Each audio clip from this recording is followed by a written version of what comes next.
लड़कियाँ over smart भी बनने की कोशिश कर रही है जब से राइट्स आए हैं। अगर उसमें मैं बात करूँ कि फेक एलिगेशन हो गया या कुछ हो गया लड़कों के साथ हो रहे हैं, तो पॉश जो एक्ट है मेल के लिए भी है या खाली फीमेल्स के लिए है? देखो एज पर लॉ जो पॉश एक्ट है वो सिर्फ फीमेल्स के लिए ओके। है। लॉ ने बड़ा क्लियरली बोला है कि जो कंप्लेनेंट है वो सिर्फ फीमेल ही हो सकती है। कुछ कंपनीज हैं जो MNCs हैं उन्होंने उसको जेंडर न्यूट्रल रखा है, ओके। लेकिन लॉ ने उसको सिर्फ और सिर्फ फीमेल्स के लिए ही रखा है। ओके। कुछ एक एक्ट्स हैं जो सिर्फ फीमेल्स के लिए ही बनाए हैं, फीमेल्स ओरिएंटेड ही हैं। 2013 से लेकर अभी तक ये एक्ट सिर्फ फीमेल्स के लिए है। ओके मैम, जैसे मेरठ ब्लू ड्रम केस और राजा रघुवंशी ये केसेस हो गए, तो आपको नहीं लगता कि आदमियों के साथ भी कोई उसके एक्ट होना चाहिए प्रोटेक्शन के लिए जो ये सब चल रहा है? अरे इसका जवाब मैं आपको 2 लाइनों से दूंगी। श्योर। 4 कहानियों ने ज़मीन खिसका दी और सदियां भरी पड़ी हैं औरतों की दास्तां से। समझ में आया? I can understand where are you going. ठीक है। देखो अभी तक औरतों के साथ में जितना भी हैरेसमेंट चल रहा था, जितनी भी नॉनसेंस चल रही थी, डावरी डेथ्स हो रही थी और भी हैरेसमेंट चल रही थी, सबको लग रहा था कि नॉर्मल है, औरतें मर रही हैं, मरने दो, कोई प्रॉब्लम नहीं है, कोई उनके बारे में बात नहीं कर रहा था। लेकिन जहाँ पे 2 आदमी मर गए सबको प्रॉब्लम हो गई।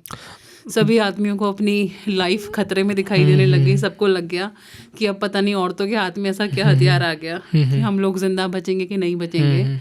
सब लोगों को हनीमून पे जाने से डर लगने लग गया, शादी करने से डर लगने लग गया।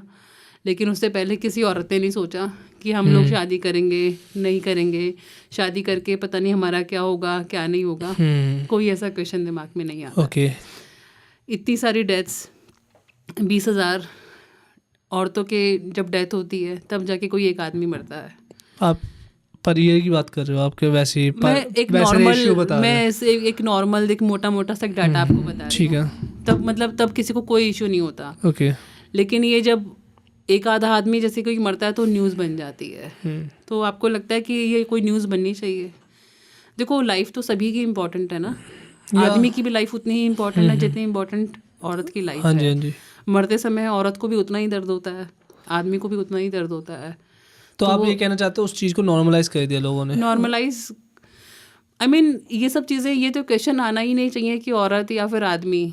वो तो बात होनी चाहिए सही या गलत के ऊपर कि ये गलत काम अगर कुछ गलत है तो वो आदमियों के लिए भी गलत है और वो औरतों के लिए भी गलत है। अगर कोई गलती कर रहा है तो जेंडर के ऊपर नहीं होना चाहिए। ये मेरा हमेशा से कहना रहा है। तो उसको हम जेंडर स्पेसिफिक ना रखें, उसको हम रखें कि ये एक्ट अगर वो गलत है तो वो गलत है, और अगर वो एक्ट है और वो सही है तो वो सही है। तो मैम ऐसा कोई एक्ट है जो जेंडर देख के नहीं है कि सीधा अगर गलत हुआ तो उसके साथ भी क्या कहते हैं उसको भी उतनी सज़ा मिलेगी? क्योंकि ये तो चलो 2 केसेस मैंने ये बता दिए। एक केस था वो इंजीनियर का था, जिससे सॉफ्टवेयर इंजीनियर था जिसने क्या कहते हैं सुसाइड करी थी। काफ़ी हाईलाइट हुआ था, क्या नाम था मेरे को नाम याद नहीं आ रहा। अतुल सुभाष का। तो वो तो इनोसेंट था, उसने क्या करा था, उसमें डाउरी मांग रहे थे उसके कितने तो वीडियोस मैम ये भी आ रही। चलो आप कह रहे हो चलो फीमेल के साथ गलत हुआ, कितनी वीडियोस ये है जिसमें एक वाइफ अपनी सासू माँ को मार रही है, जिसमें मर्द अगर इन्वॉल्व हो जाएगा तो उसको केस हो जाएगा, इसलिए बेचारे को वीडियो बनानी पड़ती है अपनी माँ को पिटते हुए देख रहे हो। तो वो चलो हम मर्द गंदे हैं, बहुत बुरे हैं, मैं मान ली बात, लेकिन मैम एक वो भी तो किसी माँ, वो भी तो फीमेल है। तो मैं आपको वही बोल रही हूँ ना कि आई थिंक हमें एक्ट के ऊपर बात करनी चाहिए, मर्द या औरत के ऊपर बात नहीं करनी चाहिए। अगर कोई एक्ट गलत है तो वो गलत ही है। अतुल सुभाष ने जो किया वो मुझे तो कहीं से वो ठीक नहीं लग रहा है कि उसने जो किया, सुसाइड करना कौन सा अच्छा एक्ट था। उसको लड़ना चाहिए था, इंतज़ार करना चाहिए था। मतलब माना कि हमारे लॉ सिस्टम में बहुत सारे फ्लॉज हैं, बहुत सारी कमियां हैं, लेकिन ऐसा नहीं है ना कि आप एक बार मर गए तो कौन सी चीज़ें सही हो गई हैं। अगर आपको मरना ही था तो कुछ करके जाते ना। मैम इसमें ये चीज़ हो सकती है, अभी रिसेंटली जो हाईलाइट सबसे हुआ है वो उन्नाव रेप केस है। उसमें हियरिंग है दैट पॉलिटिशियन के खिलाफ पूरी हियरिंग है।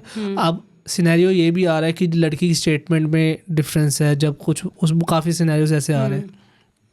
तो एक तरह से वो जो कितने विक्टिम है फीमेल होगी या जिसके ऊपर केस है, वो अपना केस लड़ पा रहा है क्योंकि उसके पास पैसे हैं बड़े। जिसके पास पैसे नहीं है, पावर नहीं है, वो कैसे टिकेगा सिस्टम में? ये भी तो हो सकता है ना। नहीं, ऐसा नहीं है कि अगर आप इसको रिलेट कर रहे हो अतुल सुभाष के साथ में, तो वो भी एक कॉर्पोरेट में काम करने वाला ही था।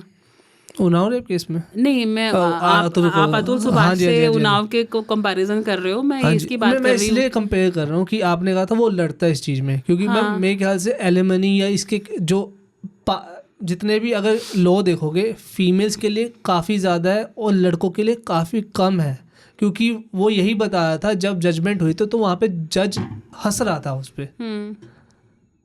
ये देखो, ये तो मैं इस चीज़ को नहीं पता मुझे कि जज हंस रहा था कि नहीं हंस रहा था, मैं उस चीज़ में का मुझे कोई आइडिया नहीं है। लेकिन अगर आप ये बात करते हो कि हमारे जो लॉ है वो बायस्ड हैं टुवर्ड्स फीमेल, तो मैं ये कहूँगी कि हाँ, हो गया, कुछ हमारे लॉज हैं जो फीमेल्स ओरिएंटेड हैं, और उसका बड़ा सिंपल सा रीज़न है कि हमारी जो सोसाइटी है वो मेल डोमिनेटिंग सोसाइटी है। मैं इसमें आपसे एग्री करता हूँ। अगर हमारी सोसाइटी मेल डोमिनेटिंग सोसाइटी नहीं होती तो आई थिंक हमें वो लॉज बनाने की ज़रूरत ही नहीं पड़ती। ठीक है मैम, बट इसमें आप कहते हो मेल डोमिनेंट सोसाइटी है, मान लिया, इसलिए वो लॉज है और इतने सारे आ गए कि अब फीमेल्स को वो लॉज मिल गए और जिनको पता है वो उसका मिसयूज़ भी कर रही है और यूज़ भी कर रही है। लेकिन उन कितनी सारी फीमेल्स जिनको पता ही नहीं इस उनके लिए लॉ है, वो आज भी सफ़र कर रही हैं, लेकिन जिनको पता है वो मिसयूज़ कर रही हैं। जस्टिस तो फिर भी सर्व नहीं हो रहा ना मैम, जिसको होना चाहिए उसको नहीं मिल रहा। चाहे वो उन्नाव के केस में ले लो, अगर वो विक्टिम है, उसके साथ बुरा हुआ है, तो अभी तक उसको जस्टिस नहीं मिला।